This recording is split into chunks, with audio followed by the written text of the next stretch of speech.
In order to illustrate how to set up this spreadsheet format for entering data, creating a rubric, and collating the information, I thought the best thing to do was to create this little YouTube video to do that. So what you have here is an example of an assessment sheet, and this sheet would be used by the teacher to input the data. Okay, then you have this rubric sheet, and this here would give you the criteria for each one of the assessments for each skill. So here we just have like a dribbling, passing, and trapping in soccer type of rubric. But it really doesn't matter what the rubric says in terms of the functionality of the process. It's just, it's up to you. So I could change these assessment levels to say whatever I want to do, and I could say change the criteria to indicate whatever I wanted to indicate, etc. And then we have the collation sheet here, which is where we combine the assessment with the criteria into a spreadsheet that duplicates all of that stuff there. And the reason I think this is better is that when we go back to inputting the data, you want to have a clean sheet. And we could have a sheet that when we inputted the data like we did the first time, where all of this information is generated onto that sheet. But my argument against that is that it makes that assessment sheet really busy and difficult to navigate, and I'd prefer to keep it simple like this. So what we're going to do here is I'm going to show you how to set up this to create each one of these sheets here. So here we've created a listing of students' names. So I'm going to go students here. And all I've done here is I've gone in and I've changed the colors and just formatted the colors to the colors that I want.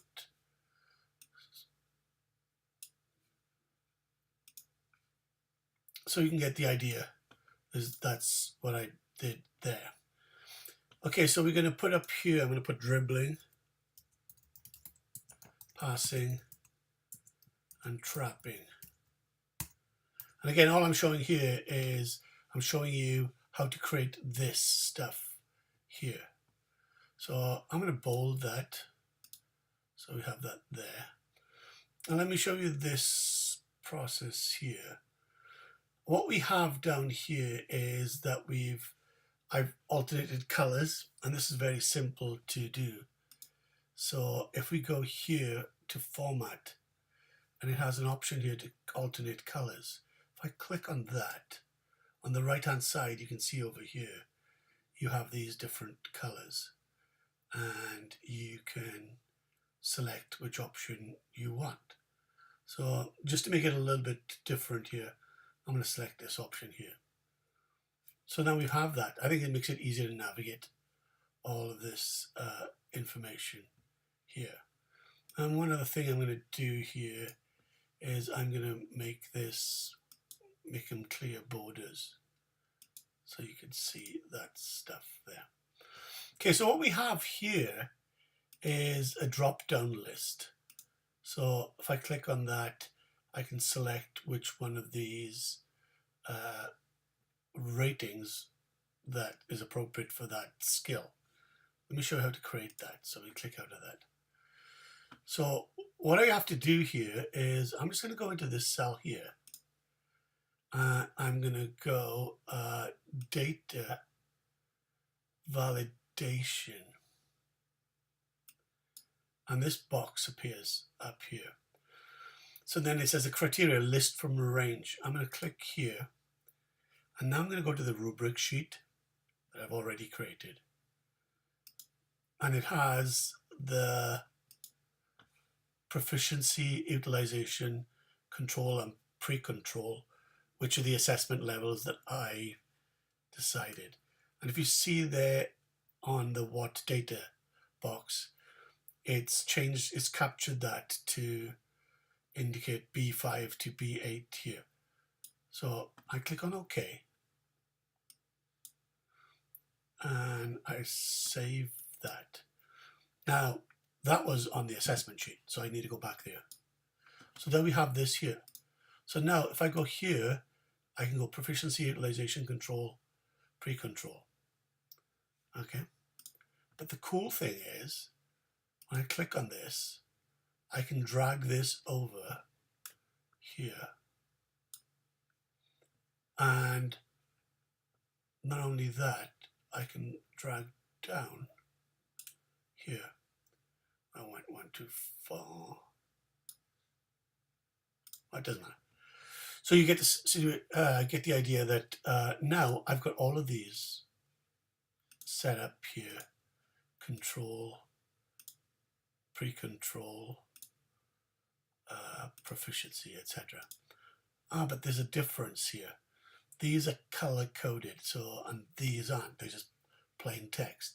So again, this is purely a cosmetic thing, but I like the ability to be able to clearly distinguish between the criteria, so by giving them different colored backgrounds. So what I'm going to do here now is I'm going to, well, let me go back to here first. If I double click here. Okay. On here, it has conditional formatting. You can see here, what I've done here is given these rules. So if the text is proficiency, it does this. If it's utilization, it does this. If it's control, it does this. And if it's pre-control, it does that. It's just changing the background color. So let me change this here. I'm just going to do that. Okay. So again, I could do this on, I'm going to go in here and I'm going to do conditional formatting. And what I'm going to do here is I'm going to apply it to the range.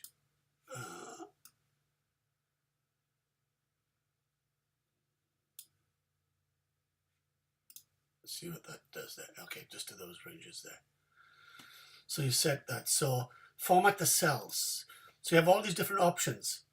So what I'm going to do is say the text is exactly, and I'm going to write down proficiency. And then I'm going to choose the color. I'm going to change these colors up here. I'm going to change it to this here and make it a bold. Okay. And then I can do the same thing here. Add a new rule. Same thing. And I'm going to go text is exactly. Again, you can change all of this stuff. So I'm going to go control. And I can change the color of this to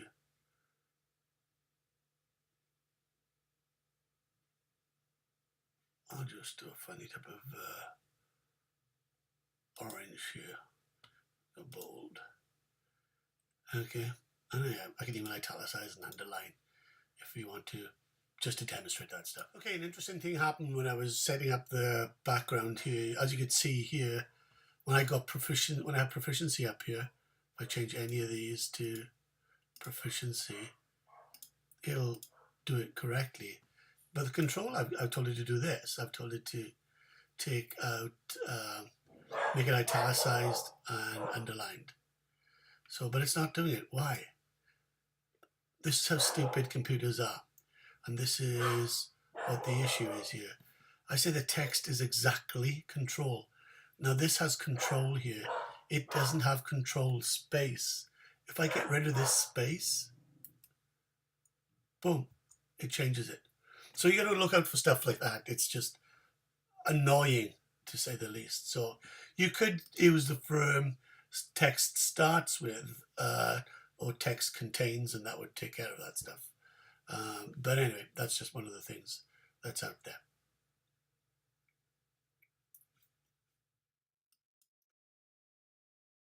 Rubric sheet. This is a relatively simple thing to do. So again, what I've done here is that I've created this rubric.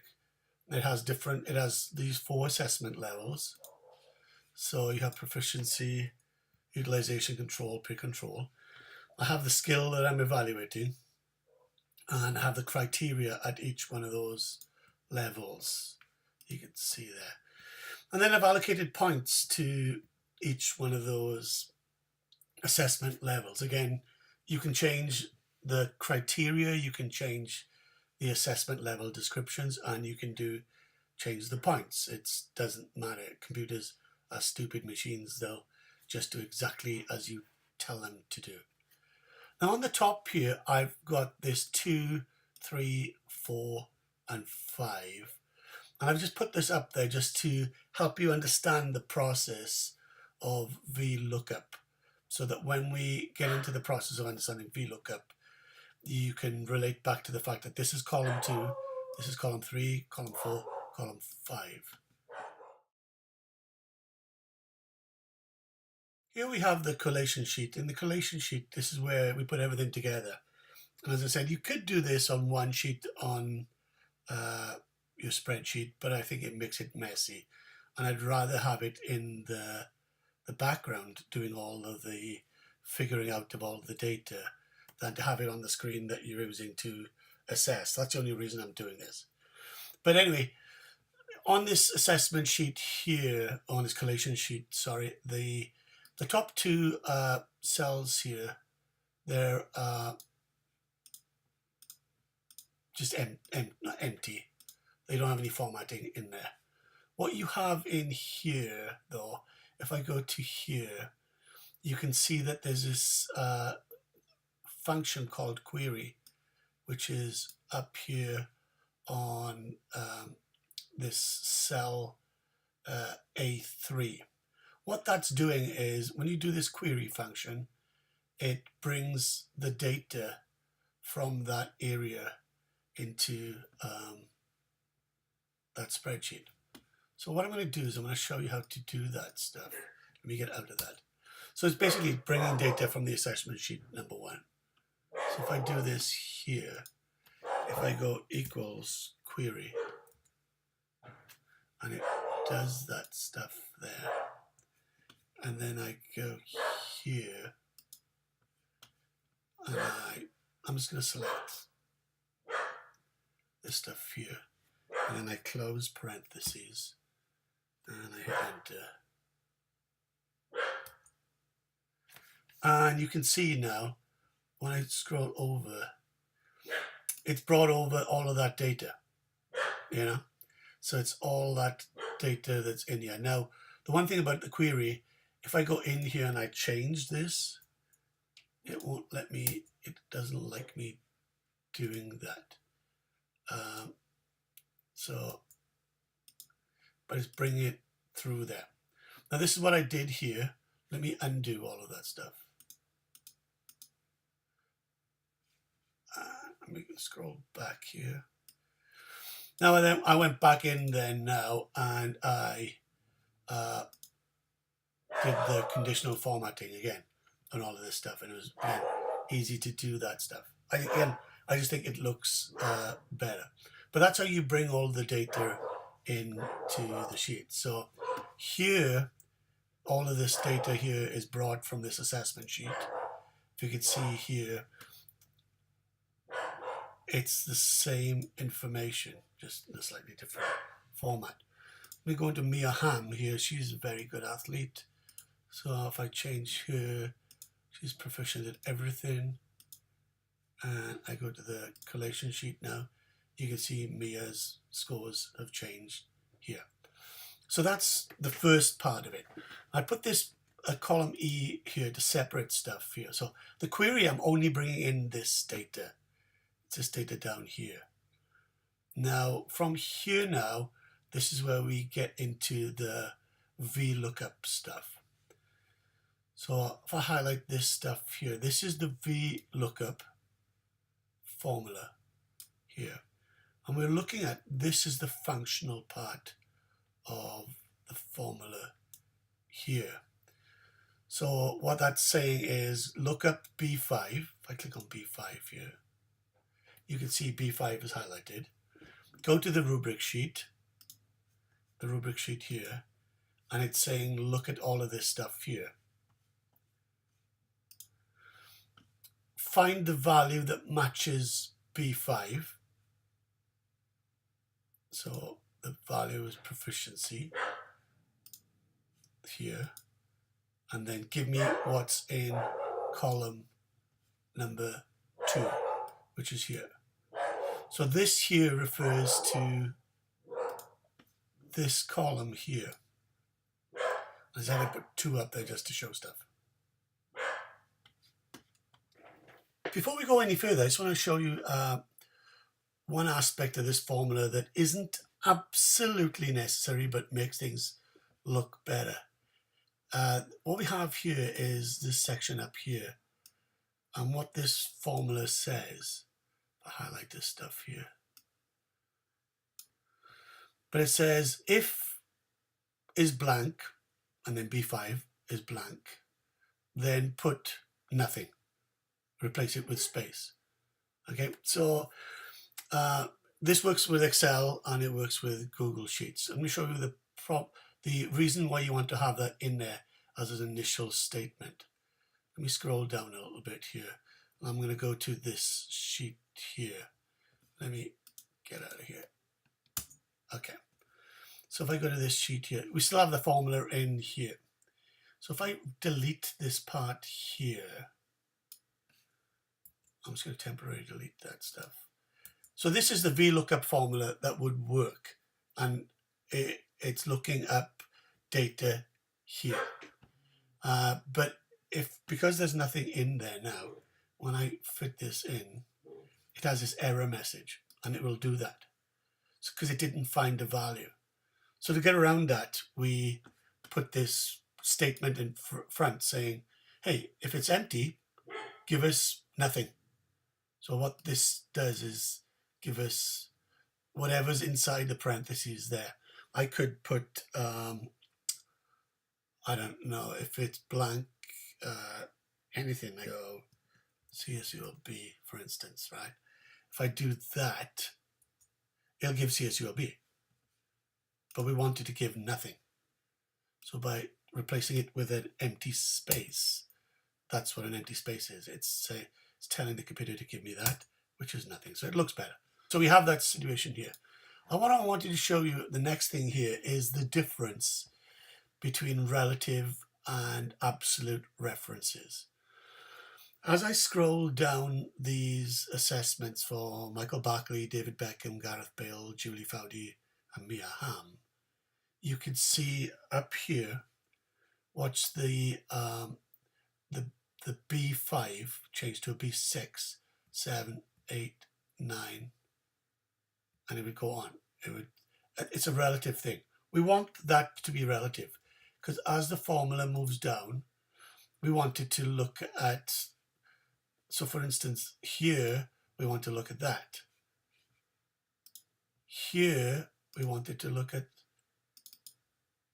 this cell. So it's important that it does that. However, let me get out of here.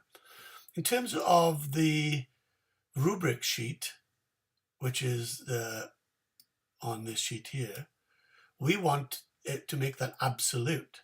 So the difference between relative and absolute is this changes, this formula doesn't change. So as we go down, let's start off on the top here. If you look at this part here, okay, as we go down, that formula doesn't change at all because it's going to the same spot because we want it to go to this information every single time. We don't want it to move down. We don't want it to do this. We don't want it to look up that and then next look up that and then next look up that. You wanted to look up exactly the same information exactly the same time. So that's the difference between relative and absolute here. So I'm going to go quickly through this to kind of show you now the different, we still have a bunch of VLookup statements here. So what this says here is, it's the same thing. It's saying look up V5. Okay, so it said look up what's the value in there, go to the rubric sheet, look at that, find it, and match it with what's in the column that I'm telling you. And the column this time is column 5, because we have all of the point stuff in column 5. So we go back here again. So again, it's the same thing. So all of these, so the dribbling assessment, the passing assessment, the trapping assessment, the formulas are the same. What's different is what they're looking for, where they're looking for it, and what they're outputting. So if you can see on the passing here, the only difference is this. It's telling me, look at, first of all, look at C5, and then go to this rubric sheet and give me the stuff that's in the third column. That column, which is the passing one. And then this last one here, the trapping one, it's saying the same thing. Look at D5 and then go to the rubric sheet, compare it, and give me what's in column number 4, which is highlighted up here.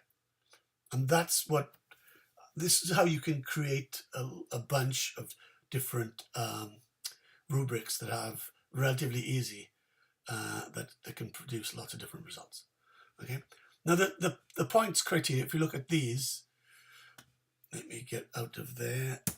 If I look at that, again, the dribbling points, the only difference you'll see is where they're looking up the information. It's what cell they're looking up the information. So you have that there. So again, in this one, it's B5. For this one, it's C5. For this one, it's D5. But the way that it figures out the points based upon proficiency, etc., is the same. And then finally here, we just done this is a simple one. I've just added up the totals here. So it's this. So you can see that the total points is dribbling points, passing points, and trapping points. And that's how you get that stuff taken care of. So again, this is relatively complicated, but all you need to understand finally is that when I'm looking at this pre-control here, it's saying, first of all, look up, or first part of the formula, look to see, is that cell blank? It's not blank, therefore go out to this next part. So look at it. So I'm looking here. So it's highlighting the pre-control, difficult to see. It's saying then go to this rubric sheet, find me pre-control, it finds it there, then match it with, give me the output of what's in column 2, which is here. So it puts it there. And once you've got that sorted out, then you're in business. You can change a lot of this stuff up. So that's basically how you would develop the VLookup assessment information. It's not easy, but once you get the idea, it becomes a lot easier to understand and to follow. Having entered all the data, and I'm only entered data for 5 students here, but you know, it wouldn't make any difference if we had all of these students filled out here. It would still do the same stuff. Then the next stage is to develop a template in Google Docs through which we can mail merge this information to create multiple and individualized assessment reports. But before we do that, let me go to my Google folder here. What you want to do is you have your Google Sheets form, you have your template, which I've created, but I'll go back to it in a second. And then you need to have a folder into which you're going to save or dump these new forms. Otherwise, these forms will get dumped into this area here and will mess up your folder. So you need to designate that ahead of time. And we'll get back to that in a second when I show you what we need to do. In the CAHPERD assessment report form here, so I just created this template. It's a Google Docs document, and it has these mail merge fields. So you have the students, which is the names, and then I just created this table and customized the colors, and then inserted all of the mail merge fields. You want to make this as similar as possible, if not exactly the same as the Google Sheets document table headings. So if we look here, this is what I'm referring to here. So the students, the dribbling, passing, trapping here, although they don't do that, but it's this stuff. The dribbling assess, dribbling points, passing assess, passing points, trapping assess, trapping points, and total points. If we go to here, you'll see I have the same terms, so they'll match up. It doesn't have to be exactly the same, but it's important. It's good to have it as close as possible because actually the computer will figure it out. The next step here is to go and use the add-on Autocrat. Now I already have the Autocrat add-on. However, if you don't have it, all you have to do is to go to Get Add-ons, and if I were to type Autocrat, I've already searched for it, and you'd have it here, and then you'd be able to download that. But I've already got it, so I don't need to do that. So I'm going to go here, and I'm going to go Open Autocrat. Now I've already developed this mail merge process, but what I'm going to do here is to show you, I'm going to go through the process again to edit the information. So I've created this CAHPERD 2019 mail merge document. And if I wanted to mail merge now, I just do play, which I'll do after I go through the process of explaining how you set this up. So if you didn't have it, you have to create one, and then I'm going to just edit this here just to show you what I've done.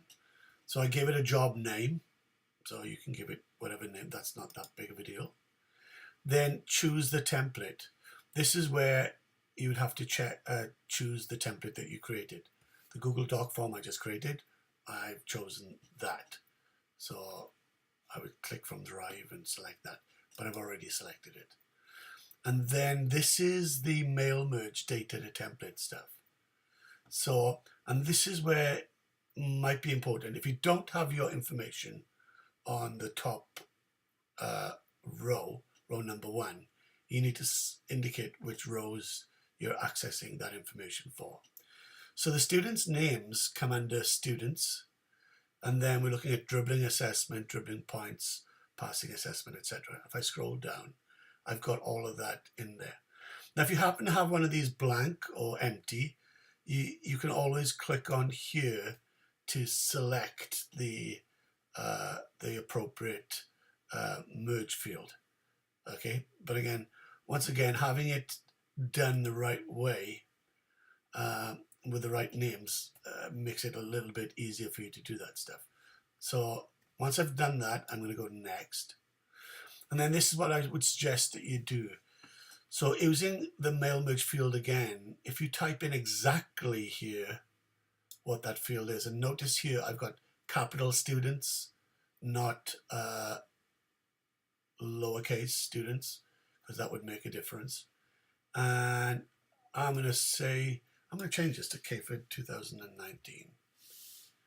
All right. So now these are the options you have. You can output this as a doc or a PDF file. You could output all of the information into one file. That would be that. Or you would do it in the classic mode, which is what I'm going to do is create individualized files. There'll be 5 of them here, hopefully. And then the next thing. So choose the destination folder. This is why you needed to set this up ahead of time.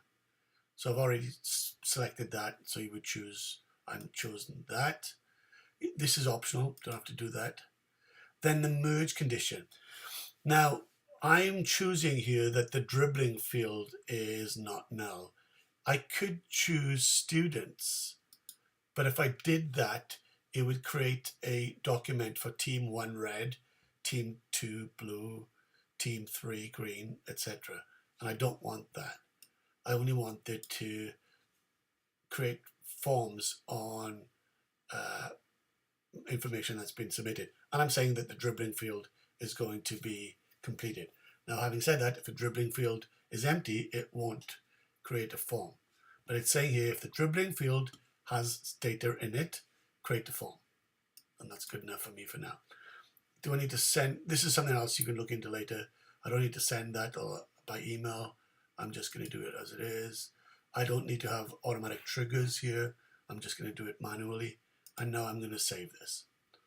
So it's saving the mail merge conditions that I set up. Now, once I've created that, all I've got to do is to click on this to actually run the job. And I'll do that. And this takes a while. Now, if you had a class of 50 kids, this is when you would do this, go and get a cup of coffee, and then set it up. As you can see here, it's starting to do the mail merge. This is a good sign. It's saying 5 rows will be merged because I've only got 5 data information. And as you can see on the screen here, it's creating those documents here now.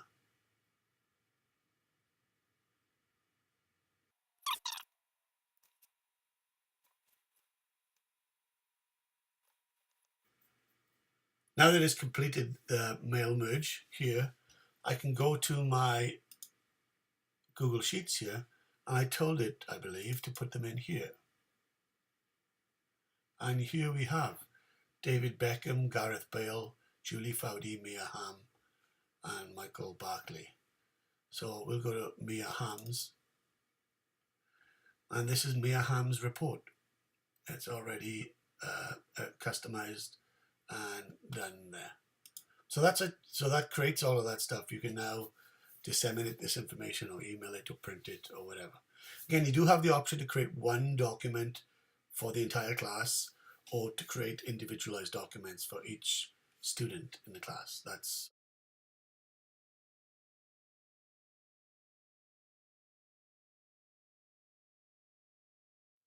finally, this presentation was based upon inputting information directly into a Google spreadsheet.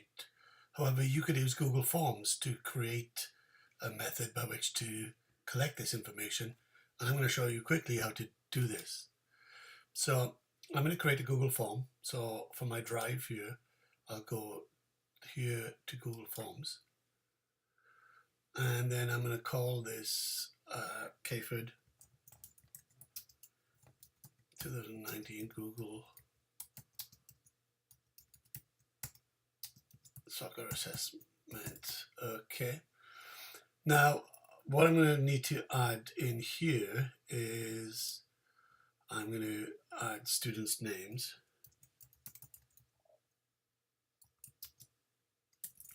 It's got student name. And to show you a quick way to do this, you could either leave this as a short answer to enter information in, or what I'm going to do is I'm going to do a drop down. But to show you a quick way to do this, if you have the information in a spreadsheet format, either in Excel or in Google Sheets, you can just copy that. And I can click here and I can paste that. And that's it. So I'm going to add another question here. So all of this is about it's dribbling. And again, I'm going to use a drop down version here. And I'm going to say proficiency.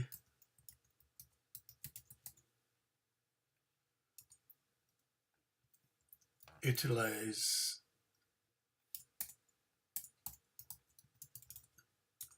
control pre control, but you can use whatever terms you want to. Since I have the same criteria for the passing and trapping, I'm going to copy that, and I'm going to call the next one passing, and I'm going to go down here now and copy that, and I'm going to call the next one trapping. To make it look fancy, I'm going to go up here. Actually, first, if I click here, right there, it changes the title there. So to make it look fancy, I'm going to click up here, customize the theme, and then they have a theme header, and I'm going to go sports and games, and they've got one in soccer. So I'm going to select that. So I created this form. So what does that form look like? So it would be something like this. So this would pop up on your phone or your tablet. So I'm going to go quickly through this and submit each one of these, submit another response.